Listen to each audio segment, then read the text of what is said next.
Sa Blumentritt, Manila, dito sa kanto ng Tomas Mapua, corner Cavite Street ay may isang masarap na spot na kainan at dinadayo gabi-gabi. Kung hanap mo ay kakaibang ulam, dito mo matitikman ang espesyal na gising-gising na galing pang Bulacan at siguradong gigisingin ka sa panlasa mo. Ito ma'am, ang laman talaga niya is Yung beef tendon, yung Beef likid po tendon. ng pata na may tofu.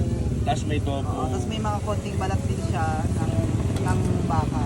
At syempre, hindi rin papahuli ang mga paborito ng mga Pilipino na malinamnam na kaldereta, makremang dinuguan at ang masarap nilang dinakdakan. At para sa pampainit ng gabi, meron din silang masarap na maming bulalo na sabaw pa lang, panalo na. Kaya hindi nakakapagtaka kung bakit pinipilahan at dinadayo sila gabi-gabi. Bukas nga pala sila hanggang alas 5 ng hapon hanggang sa maubos ang kanilang paninda. Kaya tara na at tikman ang masarap na ulam dito sa kanto ng Tomas Mapua. Hanggang 1 minuto lang ang video na ito mga katrupa, kaya tara.